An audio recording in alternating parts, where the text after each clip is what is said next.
Okay, now I've lost the introduction to you. Let's see here. I'm full screen here. Okay, view options. Got to get rid of that. There we go. All right. Um, John's presentation is titled Walking the Skin of the Earth. And this is a presentation of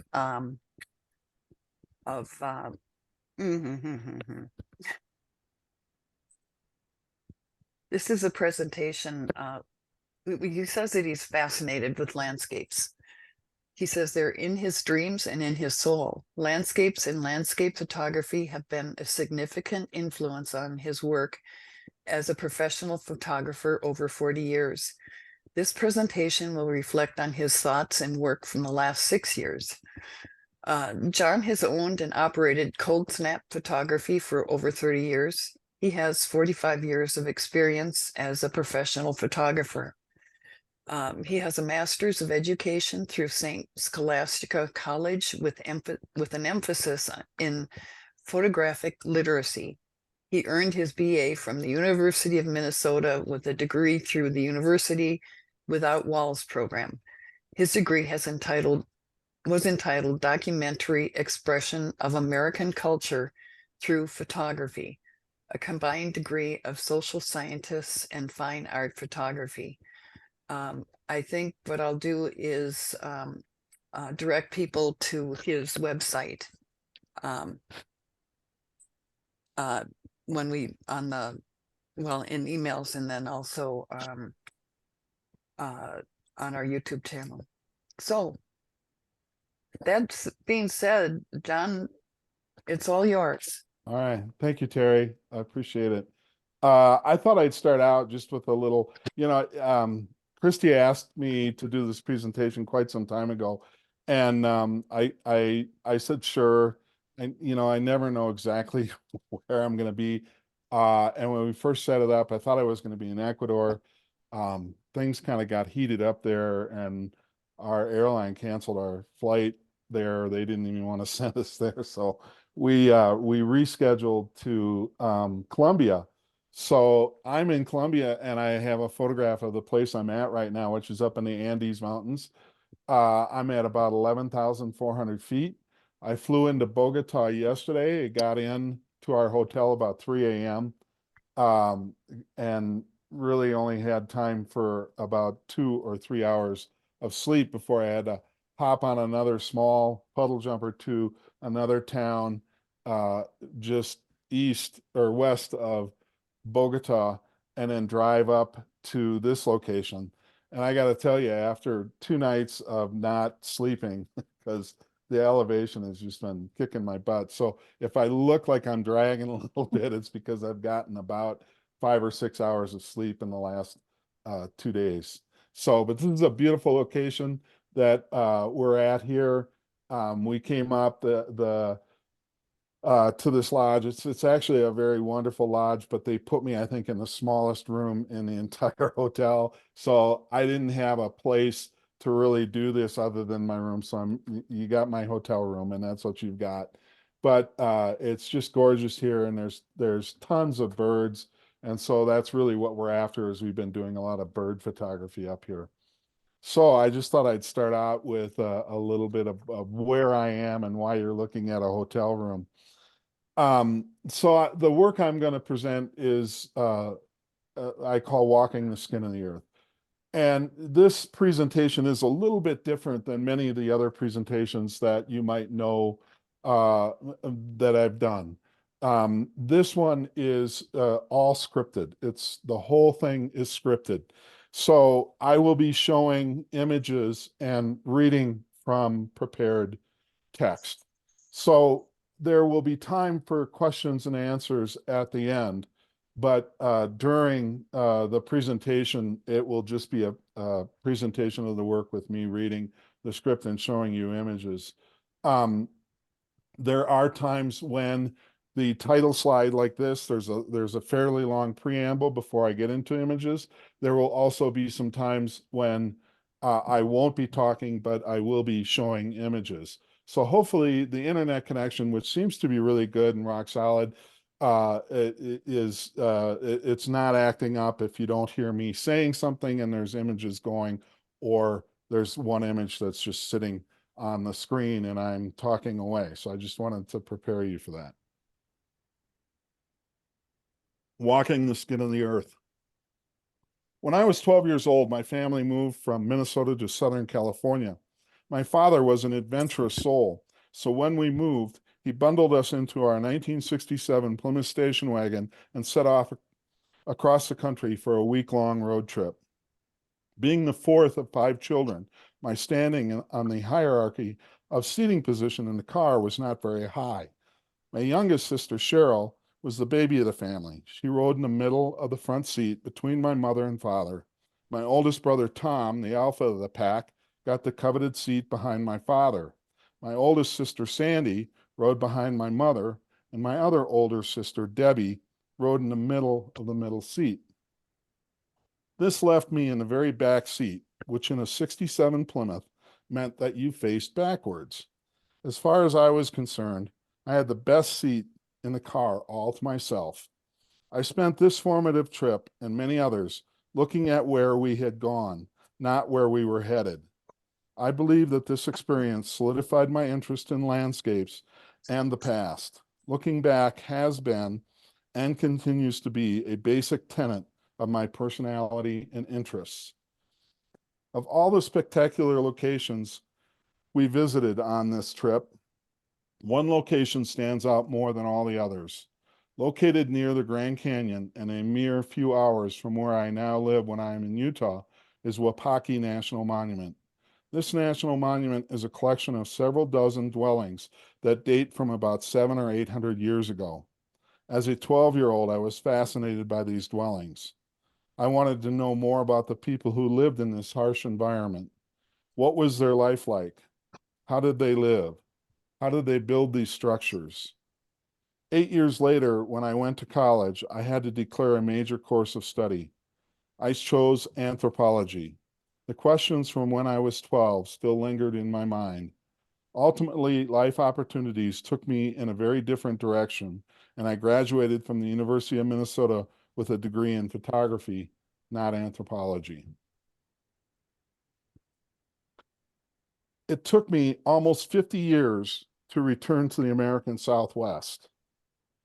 For the last 5 years, I've been making this part of the country my winter home. Exploring the Southwest desert has become an obsession as well as a vocation. I am now a certified guide for the Cedar Mesa region of Utah.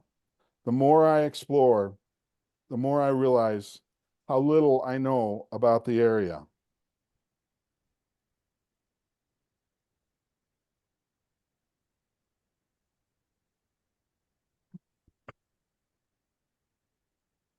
I know next to nothing about the culture and history of the fascinating people that built the ruins which dot the landscape.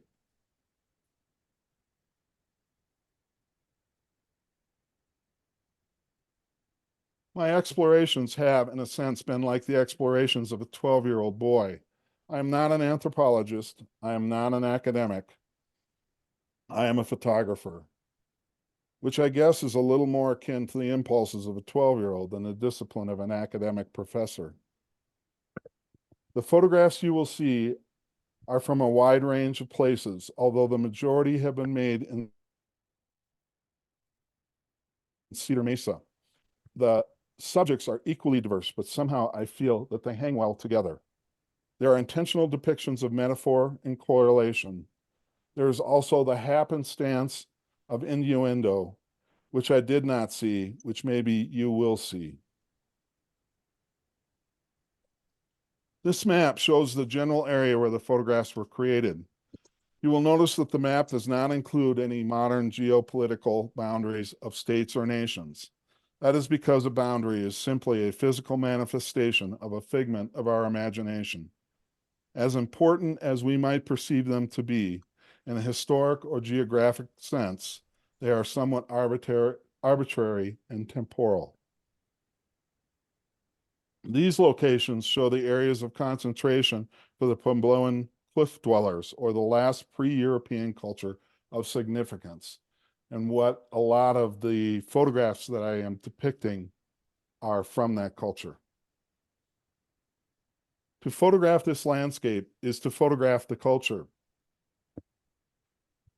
and the history of the people who shaped the land for thousands of years.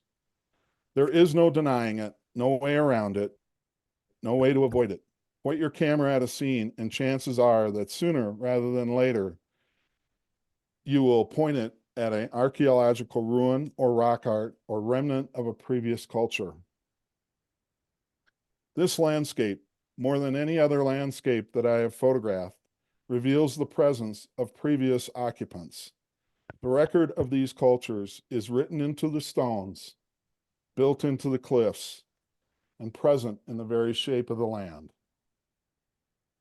As you might imagine, the National Park Service has done its best to preserve these ancient landscapes for us. Mesa Verde, Canyon de Chelly, Hovenweep, Chaco Canyon, Wapaki are a few of these. In fact, not only has the National Park Service preserved these sites, but they have reconstructed them for us as well. All these parks have sites that have been rebuilt by modern scholars to what they think was the way they existed. These renovations vary greatly in quality and accuracy. At Mesa Verde, for instance, the renovations lack sophistication. They have extensively used cement and other materials or techniques. For example, the Sun Temple has drainage pipes coming out of it and cement-capped walls. These changes beg to ask me how accurate are the renovations to the original design, designs which may contain subtle yet important features that are now lost forever. I am sure that the managers of these sites will tell you that these compromises were necessary to protect the site from the large number of visitors, and that is a very real concern. We are loving these areas to death.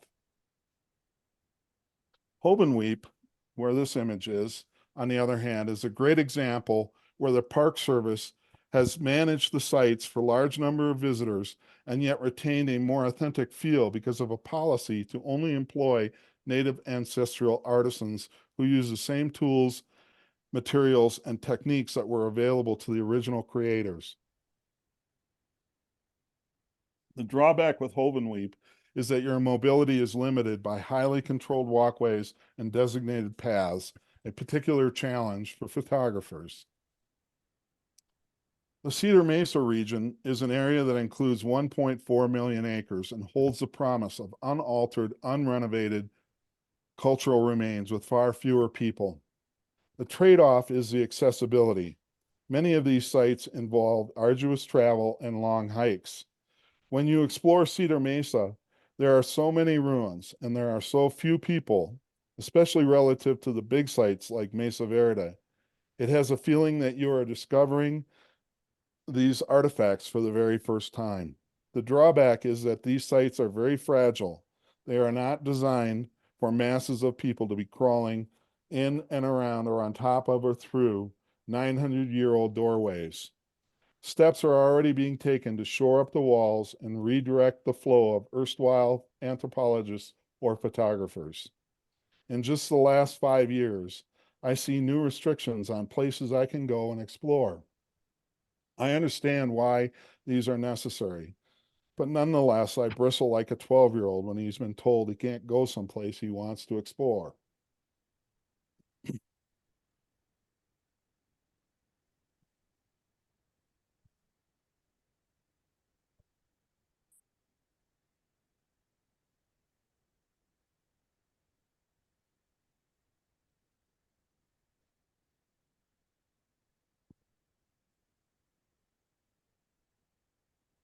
The guiding principles for the preservation of Cedar Mesa or Bears Ears area employ a new approach. This approach was first promoted by a couple of hiking buddies, Fred Blackburn and Vaughn Haydenfeld. In the early 90s, they adopted the idea of reverse archaeology and began to promote it. Instead of gathering up artifacts for curation in some research facility far from Cedar Mesa, Fred and Vaughn argued you should leave everything in place, so that the next hiker who stumbles upon a relic could share in the magic of its discovery. This idea will work provided everyone understands and buys into a belief that these lands, the cultural artifacts, are not ours. The mentality of finders keepers cannot rule the day. It is a tall order to educate and inform everyone who visits these places of these new ideas. We are so ingrained in the idea that when we go to a museum, that the objects and artifacts are securely locked down in protective cases or behind glass. When we come across a museum such as Bears Ears with everything in the open, we're thrown for a loop. It's like, oh, look, this stuff is just lying around on the ground in the middle of this desert. I can take it and no one will know the difference. But it does make a difference. One chip at a time, one ceramic fragment at a time will bleed this museum dry. In the 5 short years I've been visiting these sites, I can see the impact of larger and larger number of visitors. The descendants of the ancient Puebloans are tribes that live in the American Southwest and down into what is now northern Mexico. I reject the notion that these people left and we just don't know where they went, and an idea that is espoused commonly by modern pop history. They just disappeared, leaving behind their mysterious artifacts. They are there in roughly the same area with essentially the same myths and beliefs that shaped the culture and art of the Puebloans of hundreds or thousands of years ago. Yes, there are subtle variations of the stories due to migration and an oral history tradition that strives to pass the beliefs from one generation to the next in meticulous fashion.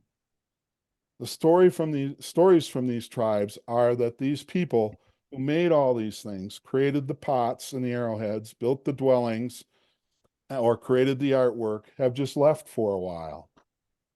Perhaps they have transformed into one of the other 3 realms of the world that exist. And all these artifacts, well, they belong to the original creators. And when they return, they will need them again. My friend, Carol Patterson, a retired ethno-historian, tells me that to begin to wrap your head around this idea, you must first and foremost understand that to the native Puebloan worldview, everything is animate. What that means is that everything has a spirit. A bush, a tree, a cloud, a rock, everything has a spirit. She has come to this discovery after spending a lifetime studying the ethnography of tribes in the Southwest and applying the myths, beliefs, and symbols of the modern Hopi, Zuni, Navajo, or Ute cultures to the rock art that is hundreds and thousands of years old. She is not alone in this approach or this method of interpretation. Like any academic, she has built her knowledge on the research and work of previous ethno-historians. I have spent many walks with her in the desert to rock art sites. I've listened to her interpretations with rapt fascination. Spend any time at her home and you will meet a steady stream of authors, academics, as well as native elders or medicine men who are well informed about the traditions and mythologies of their people. R.E. Brillo, author of Behind Bears Ears, however, calls it trying to understand the quote, the fundamentally unknowable for those who are not born into it.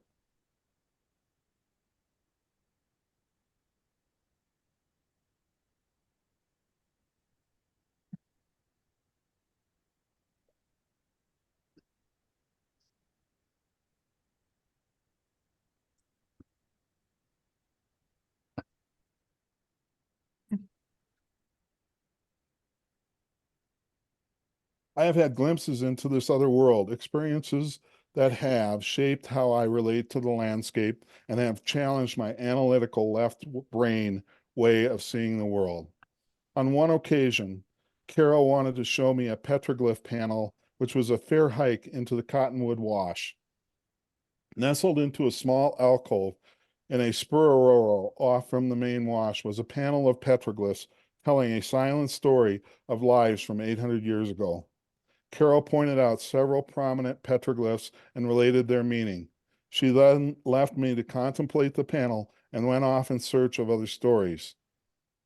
I studied the panel in front of me, intently looking at the forms pecked into the stone and trying to figure out a proper composition for a photograph.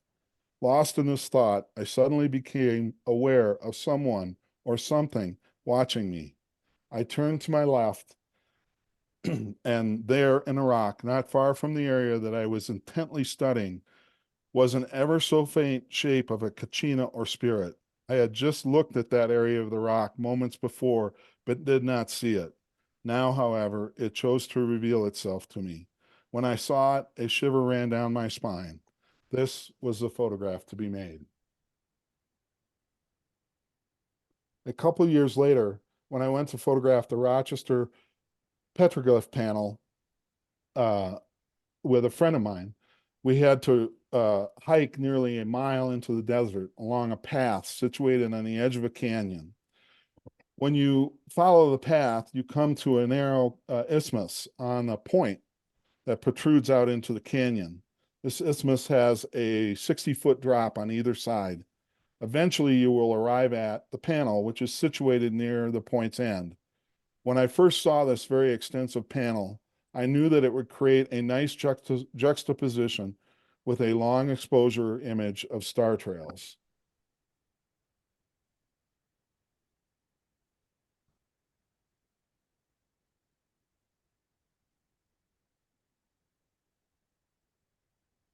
On an inky black desert night, my friend Jose and I made the hike to the Rochester petroglyph panel. I set up my lights and made a couple of test exposures to check the framing of the image and confirm my exposure. I opened the shutter, painted the light on the petroglyph, and sat down to wait for the hour exposure to pass. During this hour and the next, because I made two exposures, I had plenty of time to contemplate the rock art and the starry night sky. Sitting in the dark with only a night sky to read, I came to the realization that I know very little about the natural world, its cycles, nuances of the seasons, and celestial markers which inform us of important events. My way of relating to these concepts was by consulting with an electronic device that I carry in my pocket. And when I have a passing curiosity, I take it out of my pocket and look up when an event might happen. I do not bother to truly learn the importance of celestial events or markers, or how one event might relate to another or to the larger world.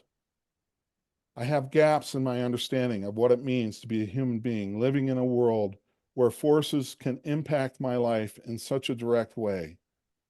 I have come to realize that I have little true understanding of how the natural world affects how I live. I am a well-educated person. I have a 4-year college degree.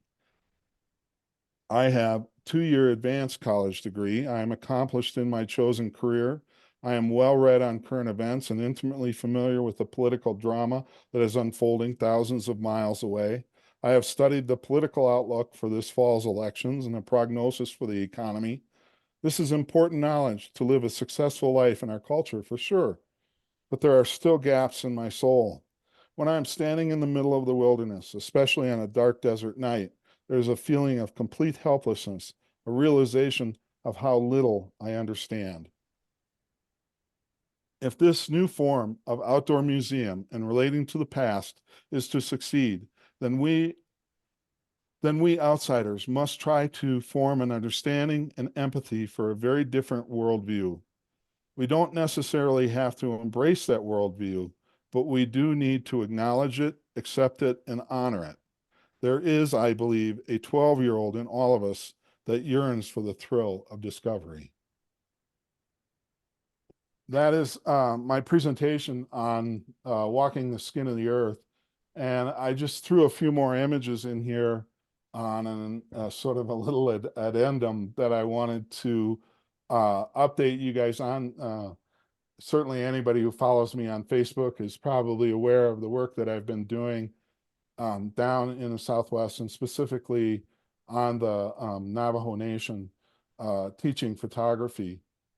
And indeed, some of you who are watching have donated to this project. And I am very, very thankful for your generosity and donations. This has been a lot of fun, and it has resulted in 2 workshops that have been held, one in the Monument Valley area and one in a community called Standing Rock, where I take people from the very beginning of the photographic process all the way through out to print. And the Monument Valley group had their first exhibit that just finished actually just about a week ago was when it closed. And we did a press release on it, and it's been picked up by a number of magazines and newspapers, including the Navajo Times, which is the primary newspaper that's for the Navajo Nation. I promised the group, after we got the exhibit done, I pushed them really hard to get through to an exhibit, and it was a great exhibit. And there is a video that we will be posting showing the whole complete exhibit, and that'll be being posted on my Facebook page, where I have a page dedicated to this, which I call Visual Voices. So I promised everybody there that I was going to get them on the cover of the Rolling Stone. We didn't quite make the cover of the Rolling Stone, but we made the Navajo Times.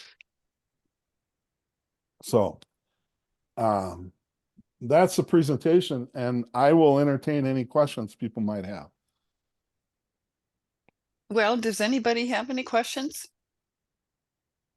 I've got, Go ahead. no, you go ahead. I would just say, John, some very fascinating images, particularly those night shots with the Milky Way and all of the landscape. How long did it take you to put the various photos together? Is that a couple of years worth of work? Yeah, you're looking at about in total 5 to 6 years of imagery that I've made down there over that time. So yeah, it goes back about 5 to 6 years, I think, is the oldest. Did you use a drone for some of those shots? No, oh no, there's some aerials.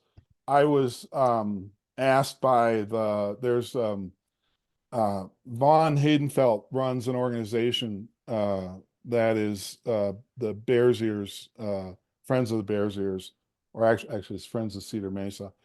And they had a pilot, actually a guy from Iowa. He said, hey, I'll fly a photographer. And so I knew the marketing person at that organization. So she called me and goes, you want to go up and do some Oh, aerials? wow. I'm like, yeah. So I did a couple flights with him. That's a nice body of work, John. My compliments to Thank you you. for that. Like your story. Thank you. Any other questions? How I work, what I do, I've got a comment, John, and a question. Sure. This is Mick Richards. I had asked you about a month or so ago about filters, and I just wanted to give you a shout out here and thank you again publicly. You provided me with a real long, detailed explanation, along with a couple YouTube videos, and most people don't do that kind of stuff. So again, thank you, and you do look like you and Clyde Butcher look like twin brothers. I can tell. I visited Clyde a couple of years ago. I went to his gallery when he had an open house and he was going to be there, and I got there early, and I was wandering around in his gallery, and people were coming in and they were kind of going, doing a double take because they thought I was him.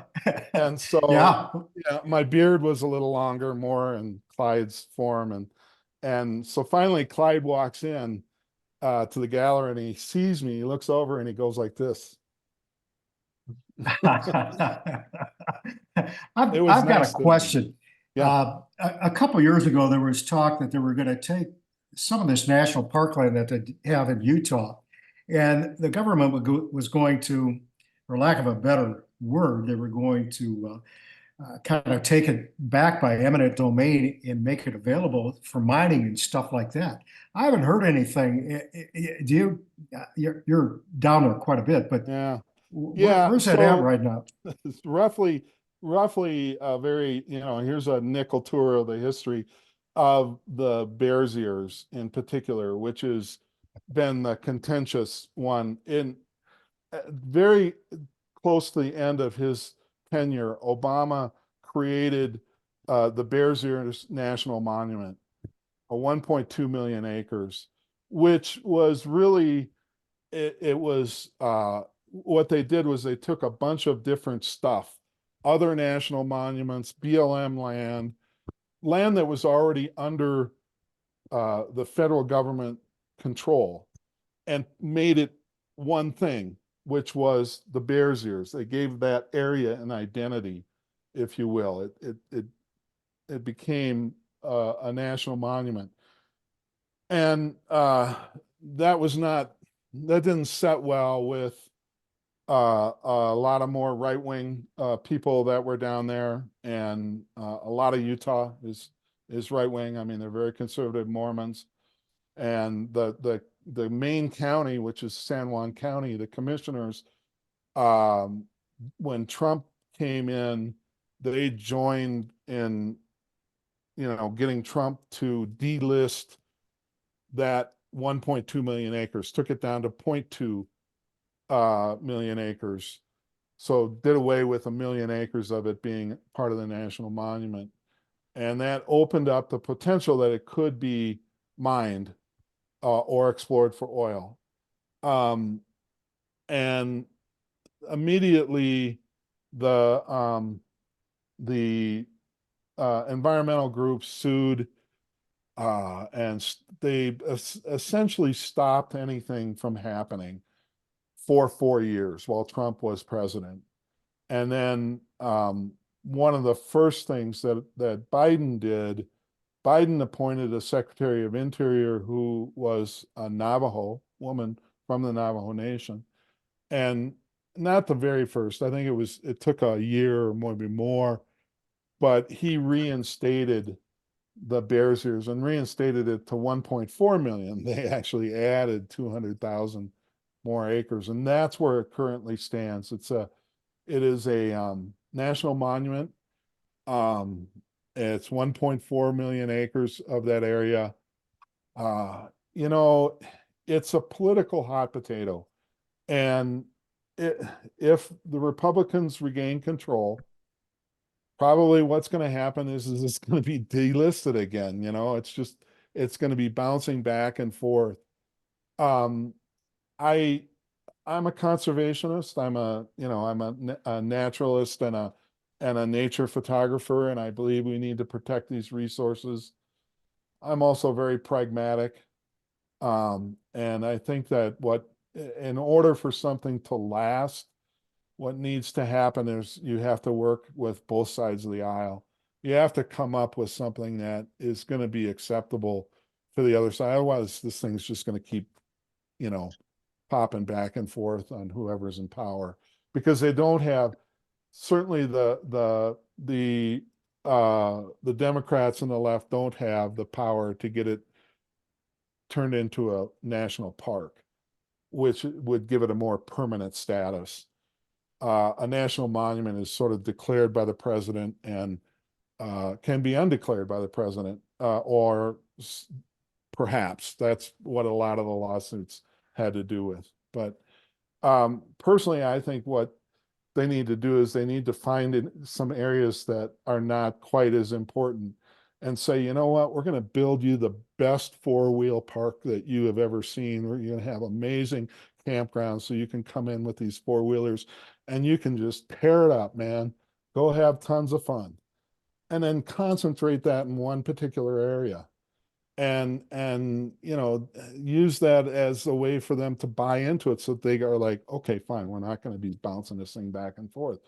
You know, that's the way I feel, but I dare not say that among the people down there because it's string me up. They're adamant about it on both sides. So Carl, you have a question for John. You put it in the chat. Carl Um, took a break. yeah, maybe he's not here. No, I'm here. I'm here. Just trying to get connected. Come on, baby. Come on. Come on. Come on. Yes. Yeah. John and I were having a conversation about his project, and I've been collecting cameras that are toward the high end for his project. And hopefully we can meet later on in March and make the exchange for his project for the Navajos. Yeah. Carl and I had a nice long conversation about what Carl's been doing and the wonderful work he's been doing as far as repurposing cameras and getting them into the hands of people where they can make a difference in their life. And that's when I started this project, and I just put the word out to folks who follow me and said, I need cameras. Cameras started pouring in, and I started, you know, handing them out to these people, and I'd give it to them, and they'd say, okay, well, when do I give it back? You don't. What? You don't. What? This is yours. It's your camera now. And they were just amazed that somebody would do that. And it touches them, and it gives them a voice, a way to express themselves. And that's the work that Carl's been doing, from what Carl has been telling me, and when we talked. And so I'm looking forward to talking with Carl and seeing what we can do, and what we can bring down there. The Navajo Nation is the poorest place in the United States. 40% of the population lives below the poverty line. 30% of the homes do not have electricity. There's high dropout rates out of the high school, and they need resources. So I think this is a good idea. I've been very fortunate to work with a couple of community center directors on the Navajo Nation who see and believe in this and have really embraced it. And if it wasn't for that, I certainly would not get anywhere. You know, you have to have the buy-in of the people that make a difference locally, and they have. So I'm real thankful for that. And I look forward to working with Carl too. Well, we'll make sure we have the Stillwater High School marching band here to welcome you in, John. All right. Sounds good. I'll expect nothing less. Mick's comment reminded me about your YouTube channel, John. I should send a link to that to all of our members. You have a marvelous, you know, I bought this filter system, and you've got a marvelous YouTube video on how to attach it to your camera and how to use it in different uses.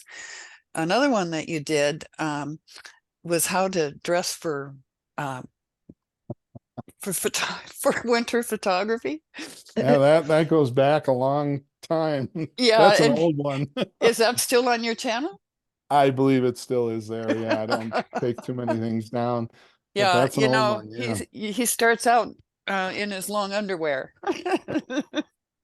Yeah, it was a favorite of the women, that's for sure. Yeah.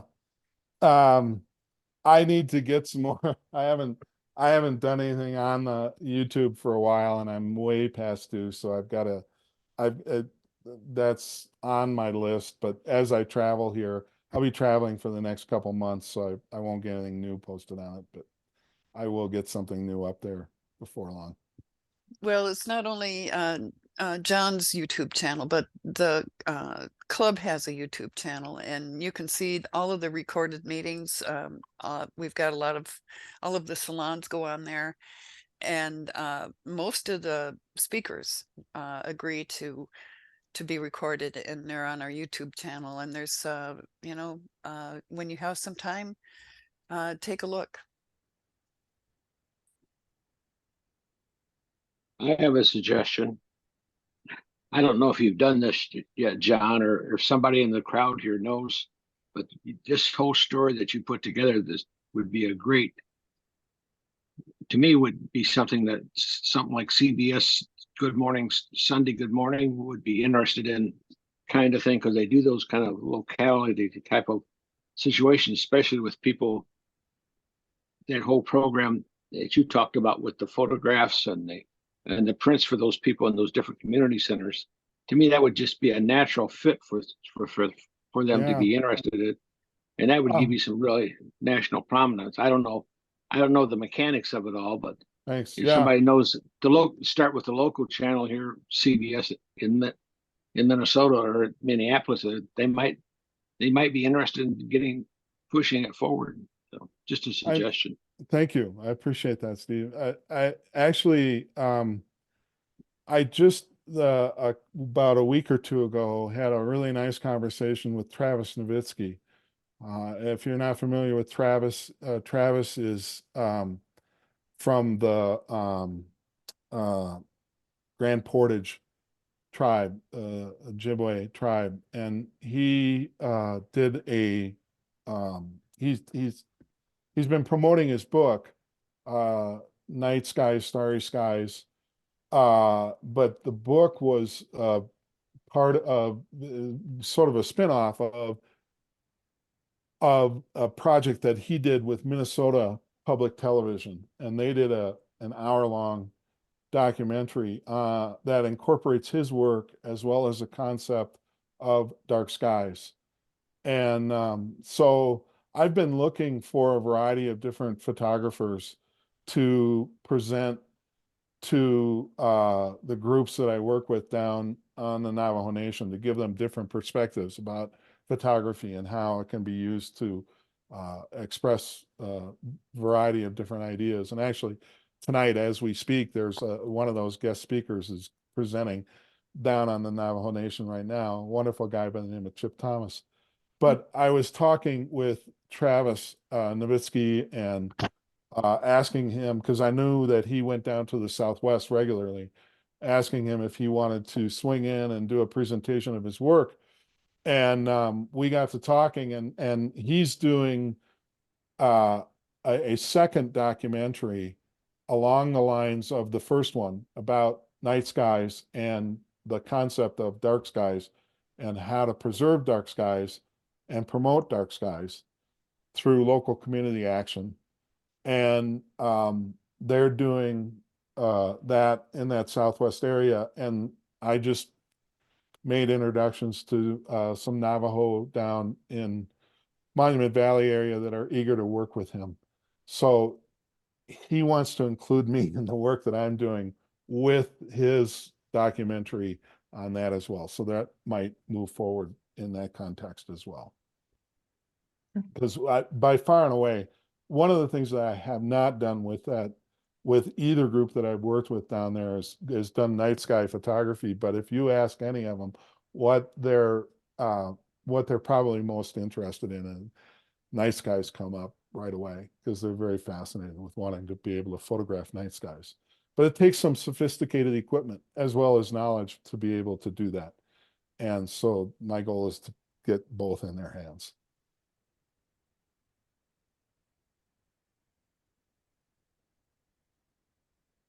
Any other questions?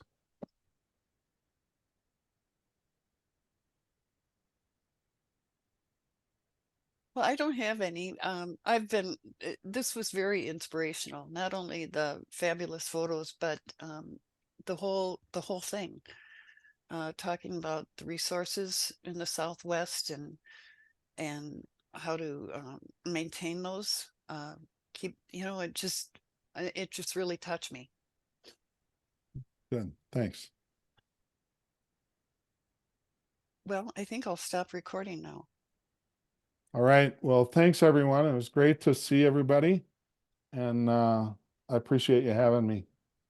Yeah, thank you, John. John. It was wonderful to see those photos, and it brought back many memories of the time I spent with you, going to Monument Valley and Bears Ears and those Oh. beautiful ancient buildings and the drawings. It was wonderful to see them again. Thank you. Good. You bet. Thank you. Good to see you. You too. Bye-bye. Take care. Bye. Bye.